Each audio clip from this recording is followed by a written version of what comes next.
discutere un comporto della असं हात हे इथं आमचं हो हो ते लॉक होतं लॉक होतं. Okay. So, go ahead. What? Go back. You guys want to read up all the things that I guys told you to do? Okay, so for video number 1, so the first question was, what is the synergy pattern you observed in the neural case?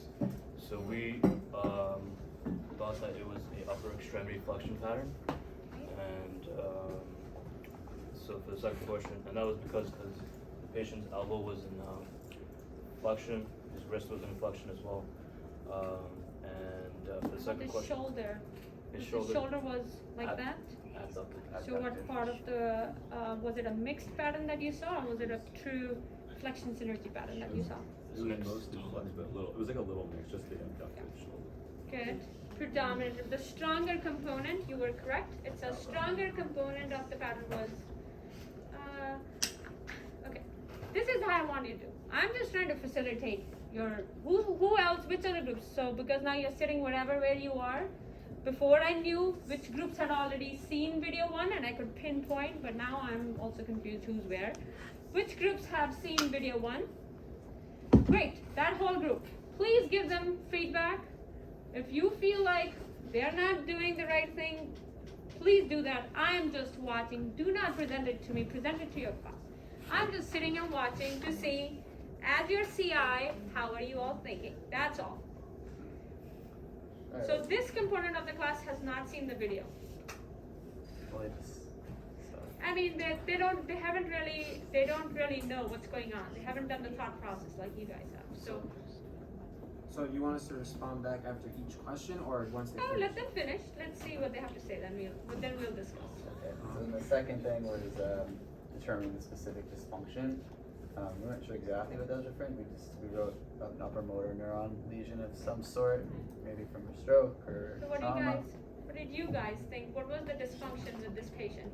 So specifically, we run into the different limitations that each joint.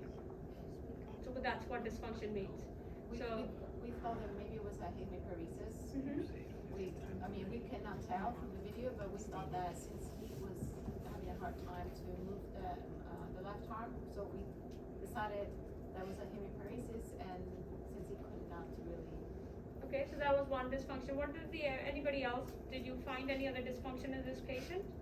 We wrote, maybe we missed it, but we wrote down, I can't remember if it was right or left side, right CBA, I believe. Okay, so that's one. How We also about? added specifics, so we said that there was a weakness of the generally we said a hemiparesis, and specifically we said abductor weakness Right. of the shoulder, inability to extend the elbow, because we didn't know his weakness seemed more range of motion issue, contractor, and ability to extend the wrist. So that's what, when you are a PT, that's what you want to think. You know patients coming in with hemiplegia, you probably have a better idea by that time, because if it's an outpatient clinic or inpatient or acute, you will have a diagnosis with the patient. But dysfunction is your responsibility. What physical dysfunction does this patient have due to hemiplegia? So they've mentioned a couple. So I had discussed a little bit with this group. There was another dysfunction with this patient, which I think you guys will bring up, right? Okay, go ahead, continue. So as the patient was trying to get into external rotation, you noticed that the patient's arm just dropped down. So we figured that we could work on that. And so that brings us to the next task that we assigned to the patient, which was, so we're gonna try to have the patient bring his hand to his head for like whatever reason. If he needs to feed himself, if he wants to drink water, if he wants to put a hat on his head, whatever the case may be.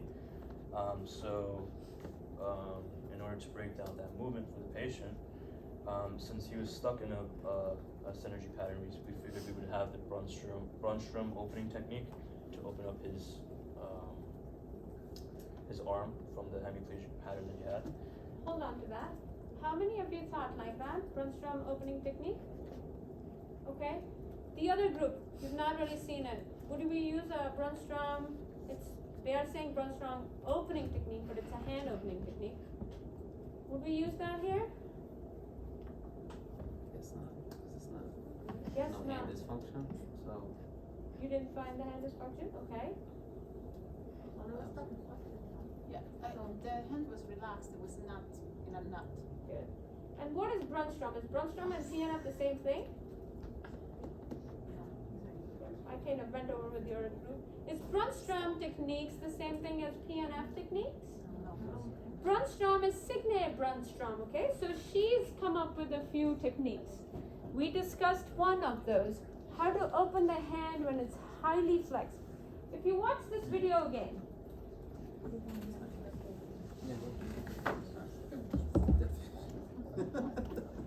the hand was more relaxed. Yeah. So for the Brunstrom opening hand sequence will be a very solid, strong flexor synergy pattern. For someone who can open the hand, you don't have to do that whole sequence. This person will be really tight. You would really see a very strong synergy pattern. But it's a good technique to do it. You want to have the hand open. You probably may not focus too much on hand opening sequence because you can open a little bit. You probably will maybe do a little bit more other PNF techniques on the person. So remember, Brunstrom is different than PNF. So all their neurophysiology principles are the same. Remember, if the patient can bring their fingers into a slightly extended position, thumb can go into a little bit of an extension, you don't really have to do a opening sequence. All right, okay? So go ahead. So now they're stuck because that was one of their exercises. Now they'll have to make No, that was, That was just a Incorporate also prequel. like the, Okay, yeah. so now we wanna work on his shoulder. okay, Because if you're gonna be eating or whatever, you're gonna have to maintain this shoulder position while you do whatever it is you're doing. okay. So along those lines, we decided we wanted to work on the stabilizing reversals and the rhythmic stabilization exercises with him. So if I was a PT and they are the PT and I'm the patient and they're going to tell me this, do you think I will get better? They're telling me we'll do rhythmic stabilization, we'll do this technique. Will I get better? You have to demo it on me. You cannot just tell me. So go ahead and demo the technique. Sure.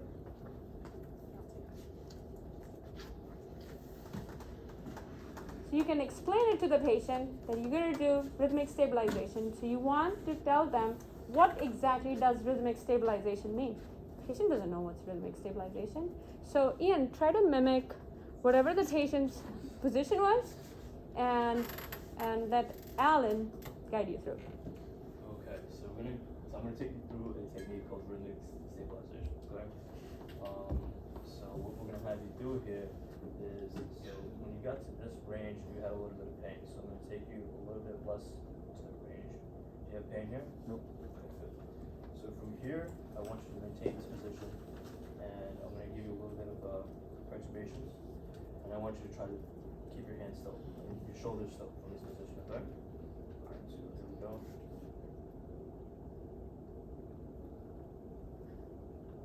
Don't want to move you.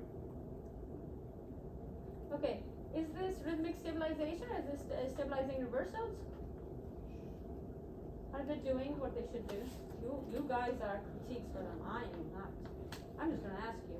Are they doing what they're supposed to do or they're not doing what they're supposed to do? You would put them through the passive range of motion and then active assist. No, just think about that would be one task. But if we have them do rhythmic stabilization, 4 external rotators in this position, was the technique demonstrated properly? Go ahead, demo it again, Ellen. You guys, if you can't see it, I want you to come over here. You can all see it? Awesome. So everybody can put in their critique. Let's say go slower, softer.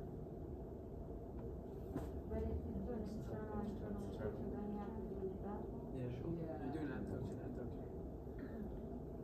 That's too much though. It's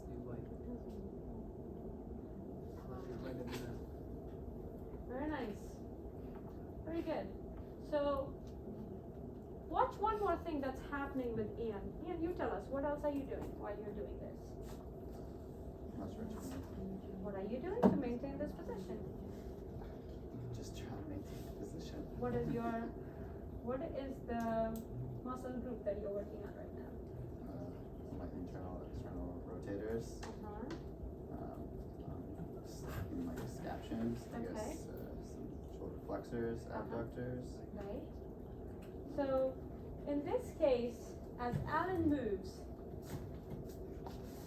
and if Ian is your patient, he is holding it up. If your patient was going to do this, is he going to hold this up? No. What are we going to do to support this arm? This is his status. He's going to be relaxed. You will have to hold this, but you have to do your rhythmic stabilization. How am I going to stabilize this position for the patient? Pillow. Yes, great. So you're going to use a pillow. Support the patient down. Alan, go get a pillow. Let's put it down. There's one. Oh, there's one right there. Thanks.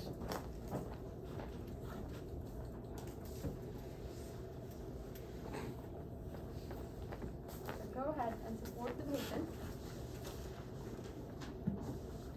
And now you're going to choose to do what segment for rhythmic stabilization. It depends upon what do you want to do. In this case, he already expected the patient was stabilizing in abduction and is able to maintain this position, but if he's supported, he might have to make sure that he has to pick and choose one thing that you want to do. This position requires two components of agonist, right? If I'm doing this, I need my abductors and my external rotators to keep into place. So if I'm going to give resistance just to one, I'm expecting the abductors and adductors are already stable. If they can't do that, you probably may not be able to get to this point of rhythmic stabilization. But let's suppose they do. Like Levy said, you're going to go slow in. So that is what is rhythmic stabilization. So try going slow in, and what will be your command? Don't let me move you. Try to hold the position. Hold the position. Whenever you say don't let me move you, it is an isotonic. You're really forcing that person. But instead of that, if you say, Ian, what I want you to do, just try to hold this position for me, okay? I'm going to gently come in, I'm going to resist you, just hold it, okay? Very nice. Very good. Hold it. Hold it. Good. Now tell me what all muscles are you using? Just my rotators. So this is what the difference you are trying to create with the patient. So depending upon what muscle group you want to work on, and now if I want to make it harder for him, so this time, don't let me push you around. Still hold your position. All right, you got it? Yeah, good. Hold it, hold it, hold it. So now I'm going to do more of a stabilizing reversal kind of a thing because I want to create that motion, but the patient has to work hard to stabilize it. So this, what do you think will be a rhythmic stabilization then? Rhythmic stabilizing reversal. Will we consider a progression in this case, or will it be a regression for this patient? You guys, what do you think? If I was to progress the same exercise, what progression do you think about? Yeah, what did you guys think for a progression in this case? So we said we would use a TheraBand. Uh-huh. So you have TheraBands. So would we want this patient to move directly from rhythmic stabilization to TheraBands? No. No. Who said that? Okay. What do you think we should do in between to get there? Maybe after rhythmic stabilization, maybe then start to do rhythmic initiation, which is faster. No, that's stabilizing reversal. Mm-hmm. Oh, stabilizing reversal. Okay. Then maybe, in the beginning you go slow, and then maybe start to go at a faster speed. Mm-hmm. As You can the change next your one. speed. You can change your time duration to hold that same position. What else do you think I can do with this patient to progress? Other than TheraBand, because this will be most likely the last thing. Because TheraBand will require what? I will need my grip strength too, right? Unless you're going to tie it up around the wrist. Okay? So, what else do you think? You answer me to that one.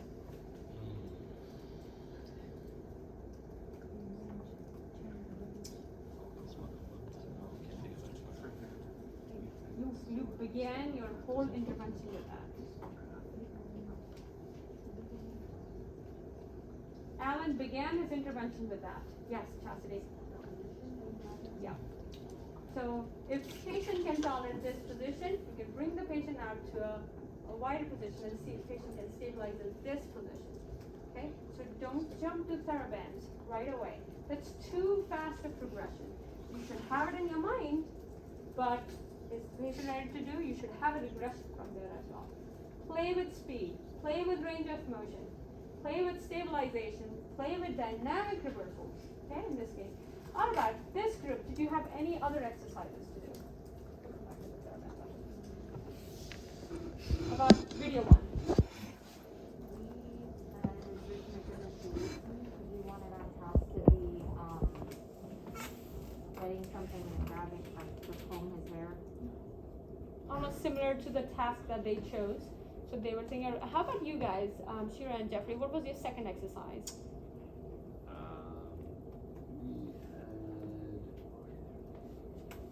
For the we had rhythmic stabilization and stabilizing reversals. And stabilizing reversals, those were your two exercises. And progression would be a TheraBand, and how about a regression from there? Maybe we do like some kind of like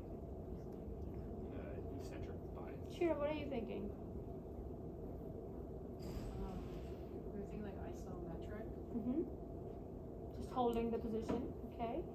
And if you want to, even patient can't even do that, what are you going to do then? These guys gave you an answer. Yep. You can ask them. What did they suggest? Rhythmic initiation? Yep. And how will you utilize rhythmic initiation in this case?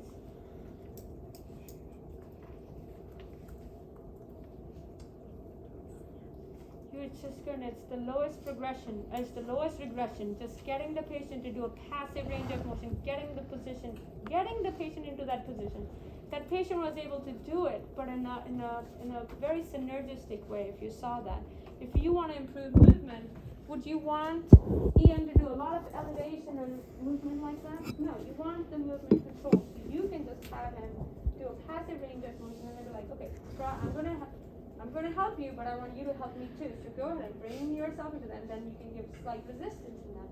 That could be even a lower regression than just doing isometrics. So you want to think like that. I please recommend you, please don't give up this easy. Don't be like, I don't know. Because when you are going to be with your CIs, and I've been a CI for a very long time, it is very frustrating for the CI. They're not going to score you well. And they are testing your problem solving skills at all times. You will be under pressure with time. You will be under pressure with patient may not have this much tolerance for you. You have to move through different things. You're learning, but you want to still think, not give up. It's first time. I totally get it. But you came this far. You decided what to do with rhythmic initiation, great job. You came up with rhythmic stabilization, you came up with stabilizing reversals, so you know what you have to do. Now the next step is, how do I plan my intervention? What do I see?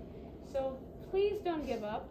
They did a great job. First group is always the toughest, because when they come in, there's the greatest amount of critique from everyone, and everybody kind of gets the idea what's going to happen next. So great job, guys.